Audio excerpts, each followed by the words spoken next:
지난주에 부활주를 보냈습니다. 오늘 다시 한 번 더 부활의 은혜와 죽은 자 가운데서 예수 그리스도를 살리신 그 하나님의 부활의 권능, 은혜를 생각하면서 우리가 기억해야 될 예수 그리스도의 성육신과 부활에 대해서 한 번 더 말씀을 전거하겠습니다. 오늘 디모데후서 2장 8절은 바울이 본문에서 디모데에게 당부하고 있는 핵심 중의 핵심이지요. 우리 2장 8절 다시 한 번 더 읽어보겠습니다. 내가 전한 복음대로 다윗의 씨로 죽은 자 가운데서 다시 살아나신 예수 그리스도를 기억하라. 디모데후서는 바울이 로마 감옥에서 쓴 그의 마지막 서신입니다. 바울이 이 서신을 쓰고 난 다음에 얼마 후에 순교를 당하게 되었습니다. 당시 디모데는 에베소 교회의 목회자로서 사역을 하고 있었지요. 그 즈음에 로마 황제 네로는 로마시의 대화재를 발발시켰습니다.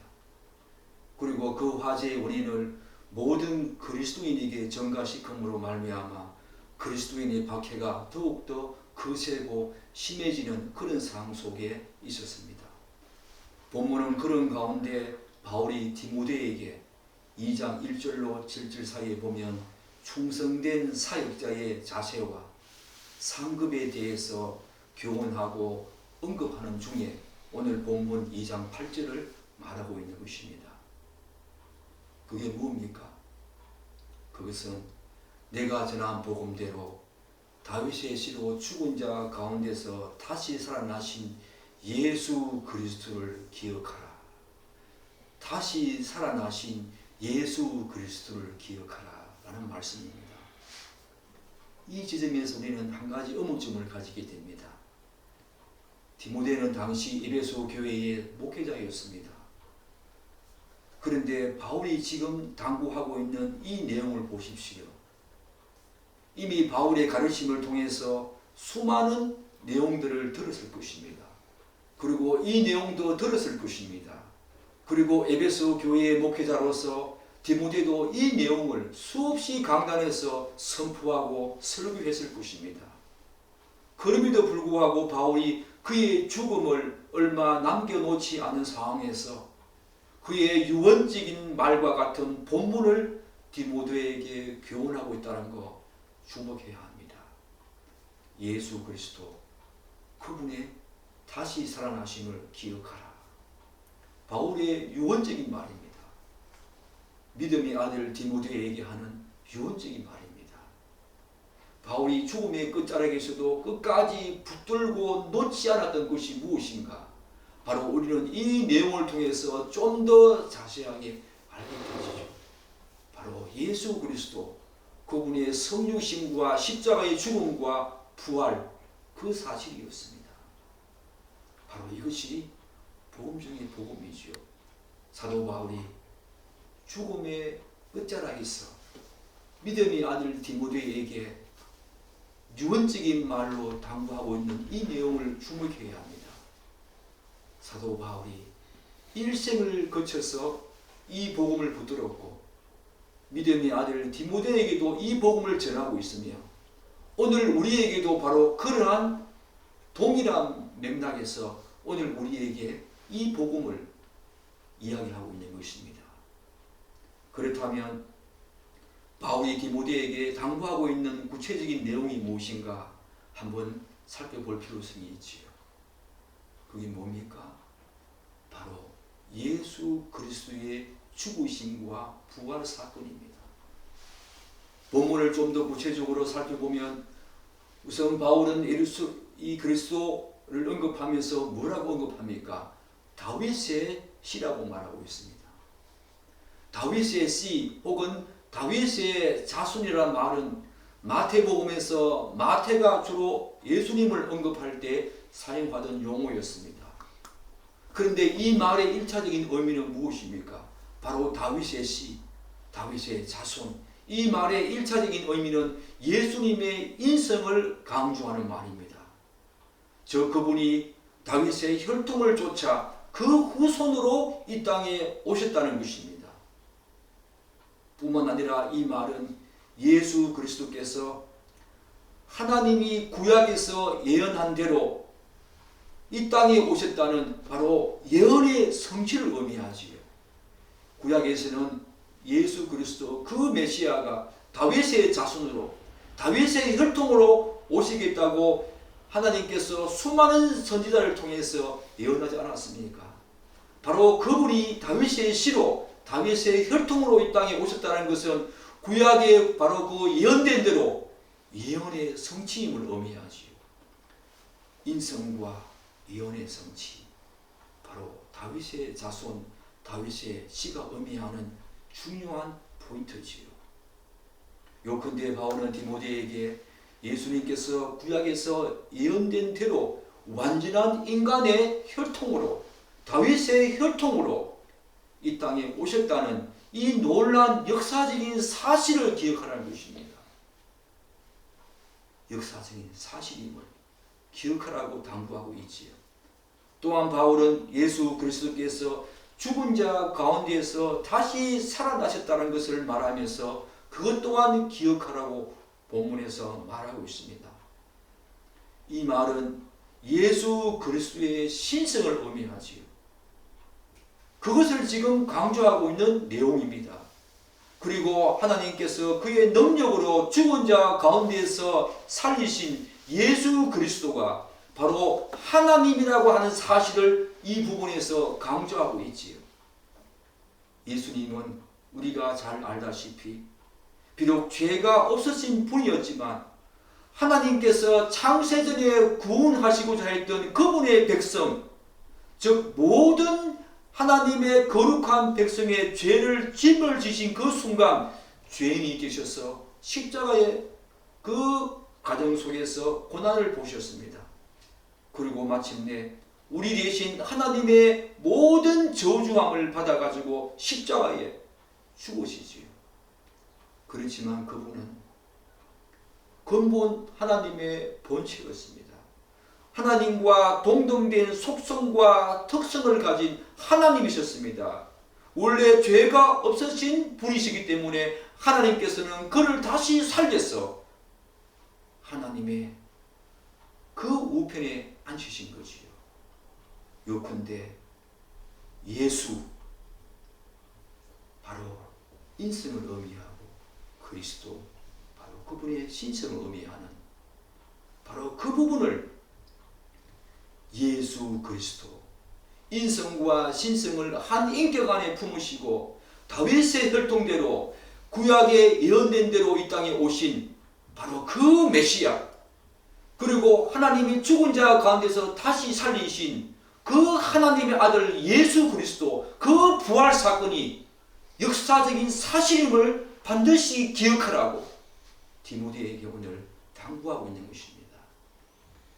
사랑하는 여러분, 여러분은 예수님의 십자가 대신에 혹시 그 부활을, 십자가는 그렇게 역사적인 사실로 받아들일지 모르지만 그 부활에 대해서도 여러분 역사적인 사실로 받아들이고 있습니까?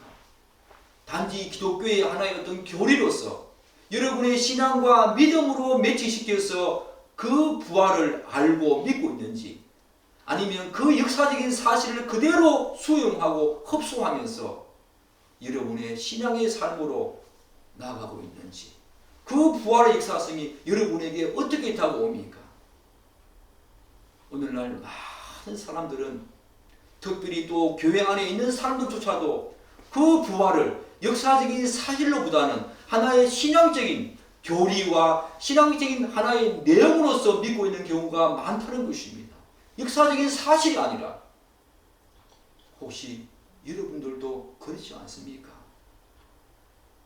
오늘 바울은 바로 디모데에게 그것이 역사적인 사실임을 강조하면서 기억하라고 이야기하고 있는 것입니다.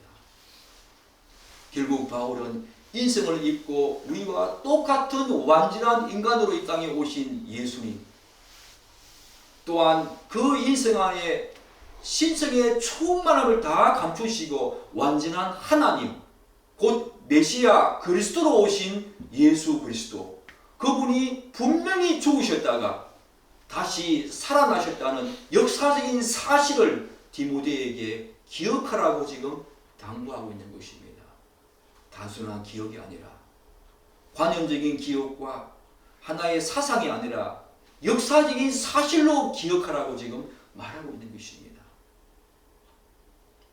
이러한 맥락에서 본문이 현재를 살아가는 우리 그리스도인들에게도 좋은 교훈을 던져주고 있지 않습니까?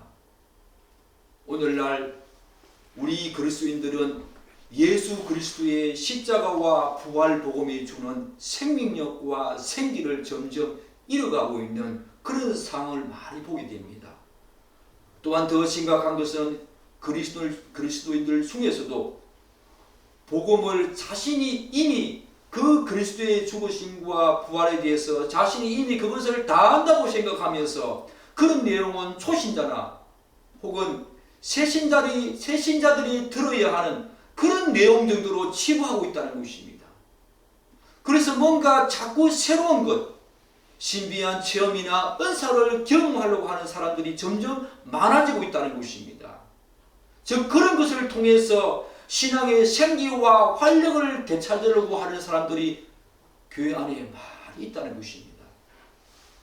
사랑하는 여러분, 여러분들에게는 이 그리스도의 십자가와 부활이 여러분들에게 신앙과 삶의 생기와 활력과 생명력을 주고 있습니까?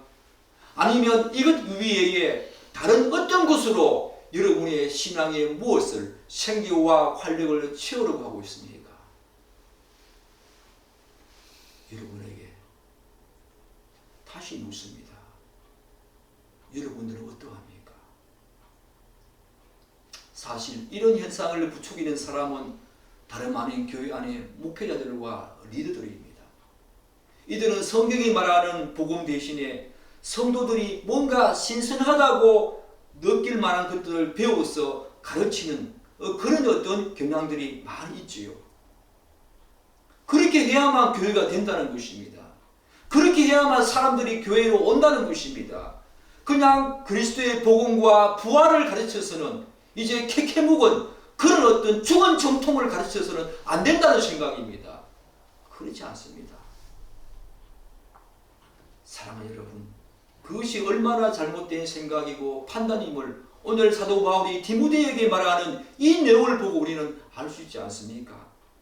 그리스도인의 모든 존재 가치와 삶의 생기와 활력과 생명력은, 그리고 기쁨과 만족과 강구의 원천은 오직 복음입니다.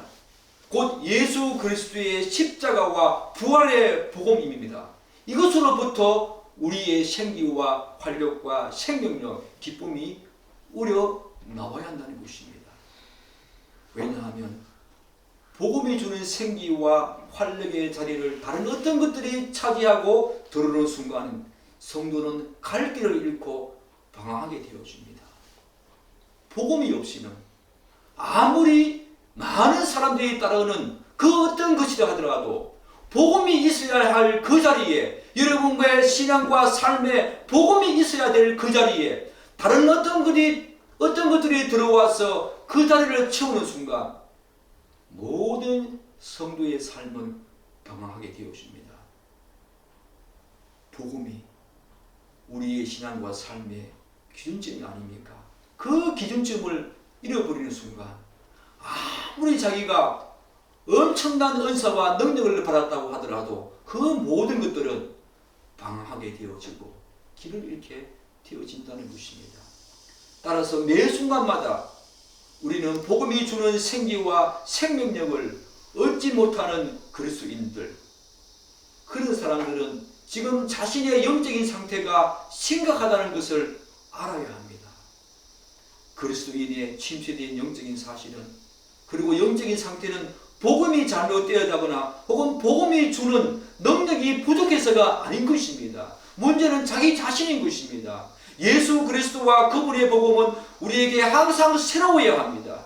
그리고 복음 안에서 우리의 신앙과 삶의 모든 것들이 새로워져야 합니다. 복음은 매일 들어도, 매일 묵상해도 여러분들의 여러분들에게 항상 새롭게 들려야 합니다. 그것이 바로 그리스도인의 신앙과 삶의 원천이기 때문입니다. 바울에게 역사했던 이 복음은 시공간을 뛰어넘어서 오늘 우리 모든 그리스도인들에게도 동일하게 역사하기 때문입니다.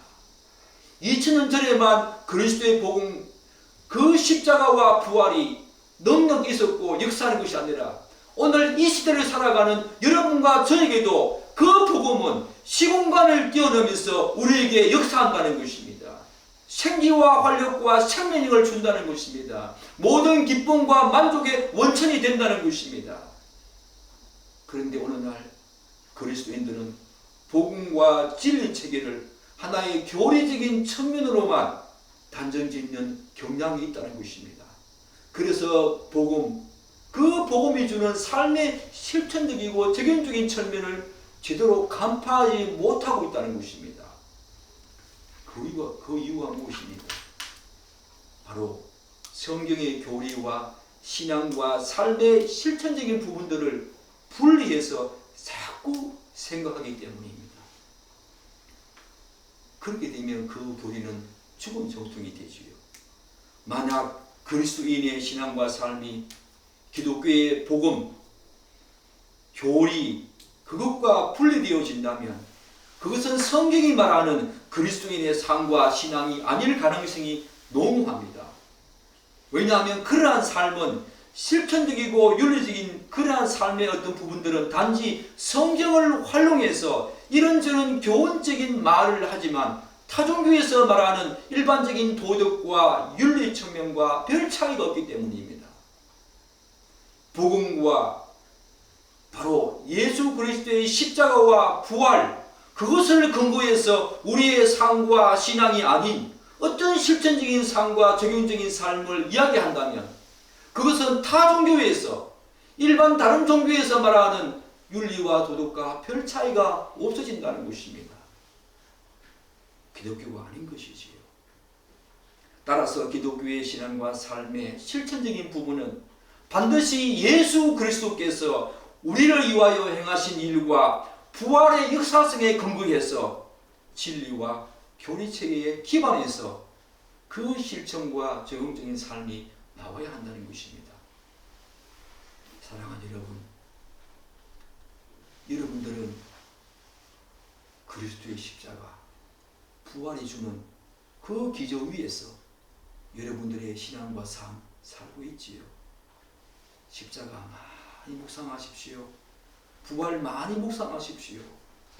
그 기반 위에서 그리스도인의 정체성과 모든 신앙과 삶이 세워져야 한다는 것입니다. 그것이 아니라면 기독교는 타 종교와 별반 다를 것이 없는 진리가 아니지요. 그렇다면 왜 바울은 예수 그리스도의 성육신과 부활을 이렇게 기억하라고 하고 있는가? 사랑하는 여러분, 제가 서두에서 밝혔듯이 디모데후서는 바울이 자신의 죽음을 앞두고 최후로 기록한 서신서입니다. 그래서 단순한 격려와 권면의 글이 아닙니다. 일종의 유언과도 같은 그의 마지막 유언과 같은 그런 내용입니다. 그리고 디모데후서는 일종의 바울의 신앙 고백적인 특성을 갖고 있지요. 그의 모든 신앙, 지금까지 살아온 그의 신앙과 삶의 모든 것이 농축된, 그리고 그의 유언적인 그런 서신서가 바로 디모데후서입니다. 그런데 제가 서두에 말씀드렸듯이 지금 디모데가 어떤 상황 속에 있습니까? 현재적인 고난과 장래의 고난에 대해서 많이 염려하고 있는 그런 상황 속에 있다는 것입니다. 로마시에 대화재가 일어나가지고 모든 그리스도인들에게 그 책임을 전가시키는 그런 엄청난 그런 고난 속에서 이들이 지금 헤쳐나가야 하는 현재적인 고난과 장래의 고난이 불붙듯 뻔한 그런 상황 속에서 바울이 지금 디모데에게 이 당부를 하고 있다는 것입니다. 그래서 현재적인 고난에 대한 인내와 장래의 고난에 대한 성도의 바른 대처 방법을 기록하고 있는 것입니다. 그래서 디모데후서를 보게 되면 이런 명령어가 많이 나옵니다. 받으라, 지키라, 힘쓰라, 버리라. 이런 디모데에게 강한 명령조로 이런 명령을 하는 내용들이 디모데에 많이 나온다는 것입니다. 이처럼 본문은 바로 당시 디모데를 비롯한 교회에 불어닥친 현재와 장래의 고난에 대해서 그리스도인들이 어떻게 대처해야 하는가에 대해서 교리적이고 실천적인 부분에 대해서 그런 측면을 강조하는 가운데 이 본문이 언급되고 있다는 것, 우리는 주목해 보아야 합니다. 장래의 고난과 현재의 고난, 그것들을 어떻게 이겨내고 대처해야 하는가. 그 중심에 바로 사도 바울이 이 본문을 말하고 있다는 것입니다. 디모데가 처한 이러한 시대적인 상황 속에서 바울은 먼저 뭐라고 말합니까? 예수 그리스도의 성육신을 기억하라고 말합니다. 좀 더 우리가 이 부분을 살펴봐야 되겠지요. 왜 그렇습니까? 예수 그리스도의 성육신을 기억하라. 그분이 이 땅에 인간의 몸을 입고 다윗의 혈통으로 다윗의 자손으로 씨로 오신 것을 기억하라고 말씀합니다. 여기에는 다음과 같은 중요한 의미가 들어있습니다. 예수님께서 성육신 하셨다는 것은 사랑하는 여러분, 우리의 이성으로는 도저히 이해할 수 없는 완전한 자기 비와 자기 낮추심입니다. 우리가 빌립보서 2장에서 보듯이 사실 예수 그리스도는 누구입니까? 근본 하나님의 본체에 있습니다. 하나님과 동등된 하나님이시라는 것입니다. 그는 영원 속에서 그는 신적인 존재로 삼위 하나님과 함께 영원 속에서 존재하던 분이었습니다. 그는 그런 존재 양식 이외에 다른 존재의 방법을 가질 수 없는 그런 존재였습니다. 그분은 하나님이셨습니다. 그렇기 때문에 영원히 하나님의 존재 방식으로 존재해야만 하는 그런 분이었습니다. 그러나 예수 그리스도는 우리를 위하여 다른 존재의 방식 취하시기를 기꺼이 원하신 것입니다.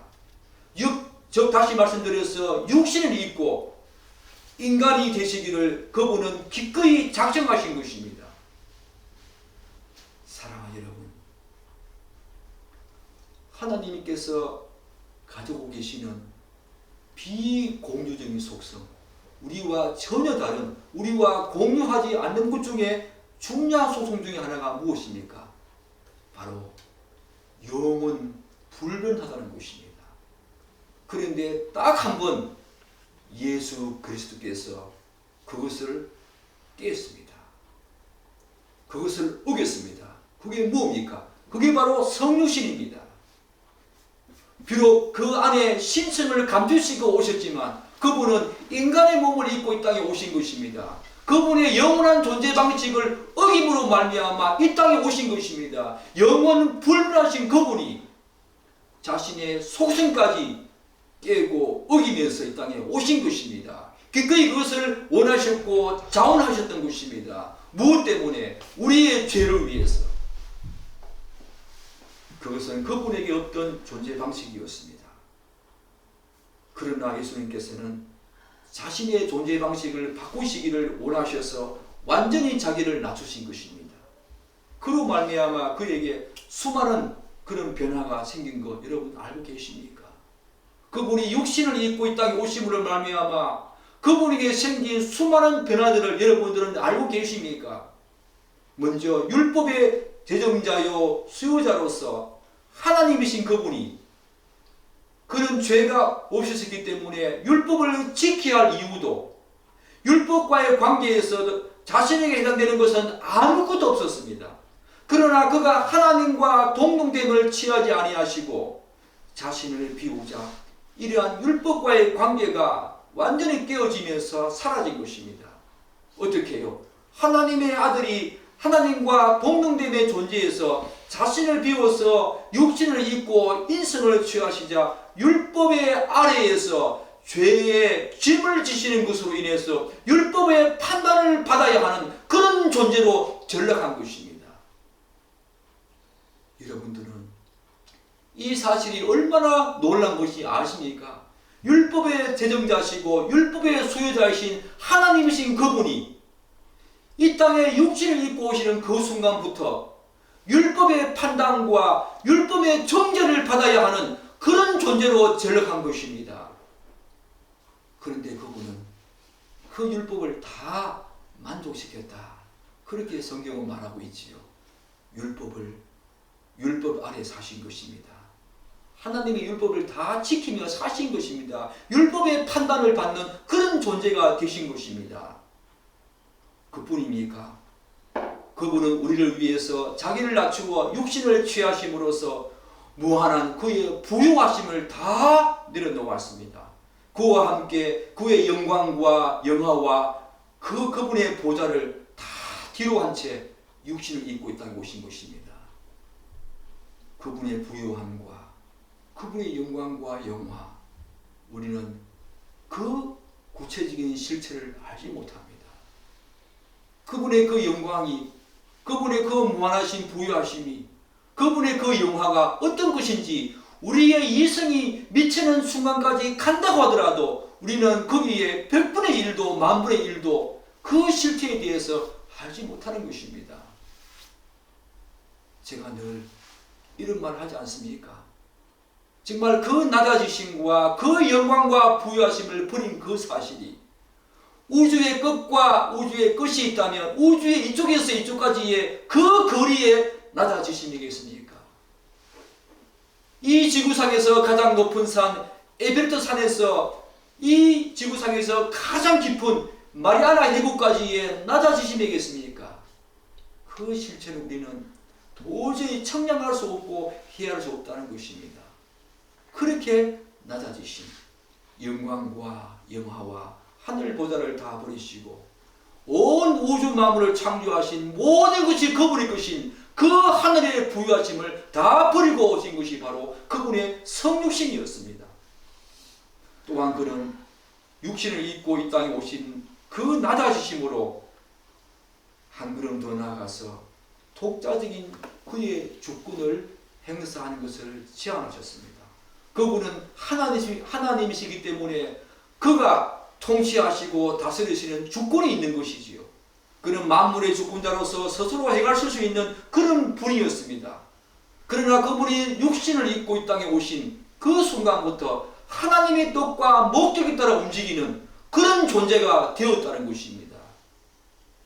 자신의 주권을 행사하지 못하는 그런 존재로 전락하게 되었다는 것입니다. 그분의 성육신이 바로 이런 낮아지심과 비우심 속에 있게 되었다는 그 수많은 변화가 이분에게 있게 되었다는 것입니다. 그는 여전히 그의 신생을 지니고 계셨지만 단지 그가 취하신 인성 속에서 이런 포기를 하셨다는 것입니다. 정말 어떤 신학자의 말대로 만인의 주께서 만인의 노예가 되신 것입니다. 저는 이번 한 주 동안에 예수님의 그 십자가 그리고 성육신에 대해서 많이 묵상해 보았습니다. 왜 나는 낮아지지 못하는가? 왜 나는 혈기가 여전히 살아있는가? 그분의 그 낮아지심이 나의 신앙과 삶을 지배하는 하나의 모토가 되어진다면 내가 낮아지지 못할 이유가 없는데 내가 아직까지 예수 그리스도를 제대로 알지 못하고 있구나. 그 낮아지심의 실체를 제대로 안다면 나의 삶에 획기적인 변화가 일어날 텐데 아직까지 죄된 모습이 불쑥불쑥 튀어나오는 나의 모습을 보고 많이 울었습니다. 예수님의 성육신은 바로 철저한 자기 낮아지심과 귀하였습니다. 바로 성육신 그 예수 그리스도 그분을 기억하라고 지금 바울은 디모데에게 말하고 있는 것입니다. 빌립보서 2장 그 말씀대로 예수 그리스도는 종의 외관만이 아니라 우리 인간의 껍데기만을 갖고 오신 것이 아니라 껍데기만을 입은 것이 아니라 실제 종이 되어서 종이 져야 할 그 일을 자발적으로 기꺼운 마음으로 수행하신 것입니다. 종은 주인의 말을 듣지만 그 주인의 말을 기꺼운 마음으로, 즐거운 마음으로, 기쁜 마음으로 하는 종이 어디 있겠습니까?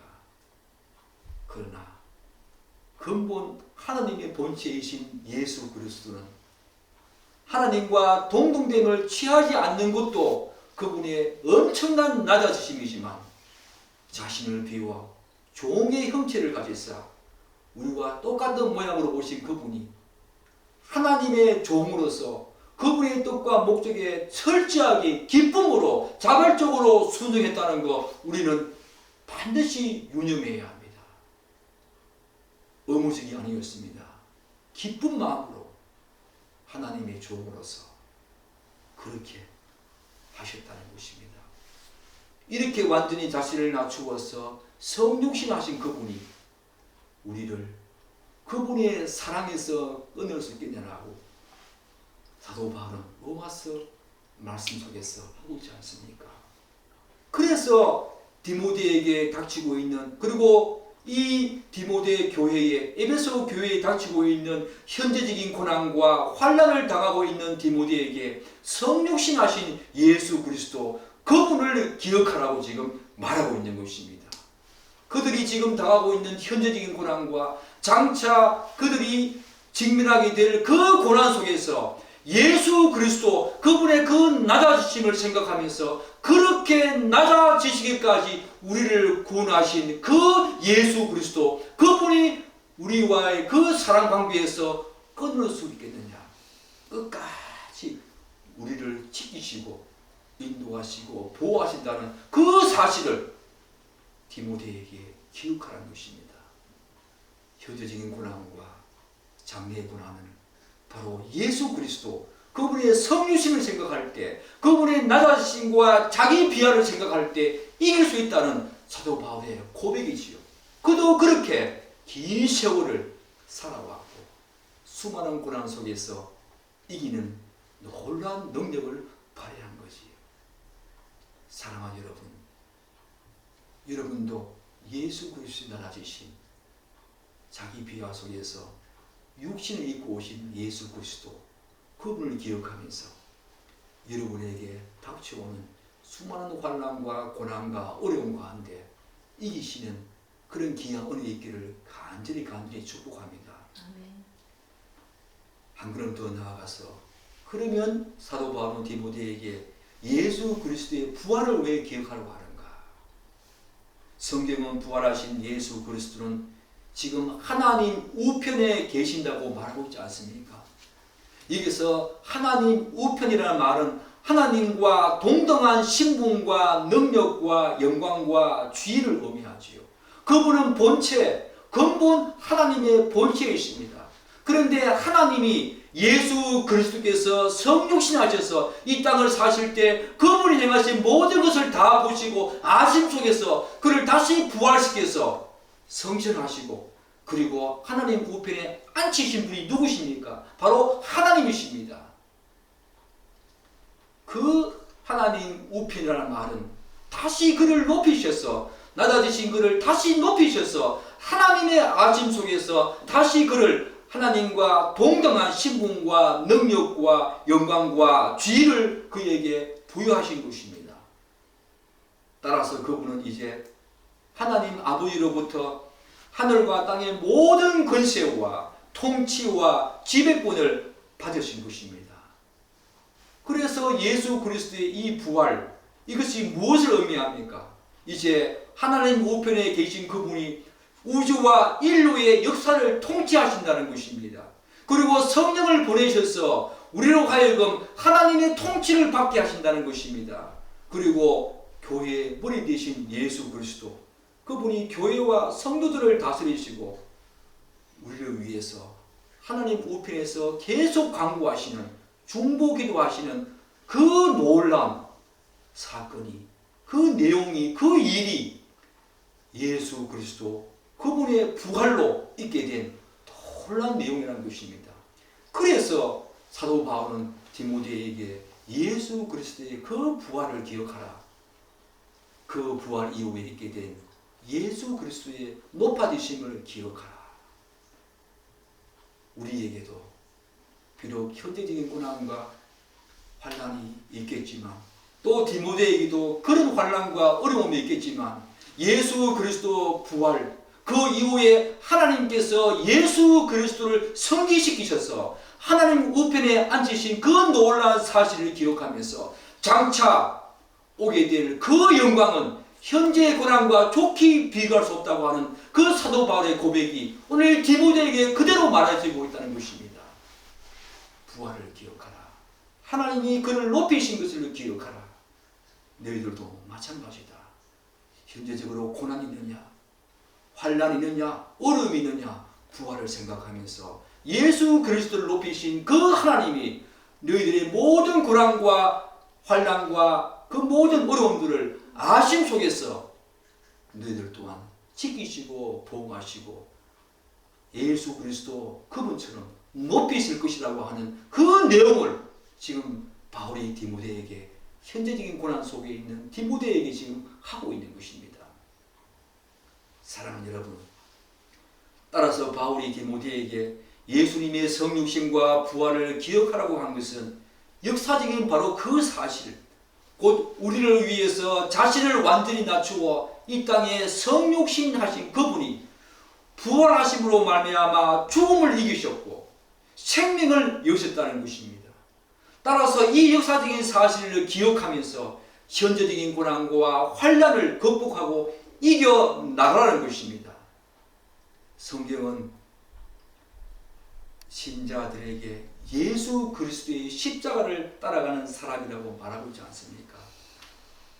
그 길에서 우리에게 필요한 것이 무엇이겠습니까?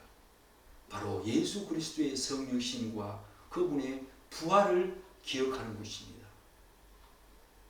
그 십자가의 길을 가는 동안에 우리는 그분이 자신을 완전히 낮추시기까지 우리를 사랑하신 그 성육신의 사랑과 부활의 권능과 부활의 권세, 부활의 힘이, 능력이 우리에게 필요하다는 것입니다. 사랑하는 여러분, 지금 바울은 과거에 일어난 그 역사적인 사건 속에서 현재를 바꾸는 놀라운 힘이 있다고 시사하면서 디모데에게 그것에 굳건히 서라고 말하고 있습니다. 2000년 전에 일어난 그 놀라운 성육신과 부활의 사건이 현재의 놀라운 상황을 바꾸는 힘이 있다는 것입니다. 그것에 굳건히 서서 현재를 살아가라는 것입니다. 그것에 굳건히 서지 않으면 현재에 제대로 설 수 없다는 것입니다. 따라서 바울이 디모데에게 기억하라고 하는 그 내용 속에는 예수 그리스도 그분의 십자가의 길을 가고 있는 여러분과 저에게도 동일하게 해당되는 것입니다. 2000년 전에 일어난 그 성육신과 부활의 놀라운 사건이 현재 우리의 모든 상황들을 새롭게 바라보고 이겨내고 극복할 수 있는 힘이 된다는 것입니다. 그 역사적인 사건은 2000년 전으로 제한되어지고 2000년 전으로 하나의 사건으로 끝나고 멈춘 것이 아니라 오늘날 계속적으로 여러분과 제 삶에 역동하고 작동하면서 현재를 새롭게 살아내는 능력과 힘이 된다는 것입니다. 그것이 고난이든 환난이든 어려움이든 간에 디모데에게 바울이 이렇게 당부하고 기억하라고 한 것은 바로 그 이유 때문입니다. 여러분과 저에게도 그 부활과 성육신의 사건이 오늘 우리의 상황을 바꾸어 바라볼 수 있는 그런 능력이 된다는 거 기억하시면서 여러분의 일생에 하나님의 축복과 은혜가 있기를 간절히 축복하고 또 축복합니다. 기도하겠습니다.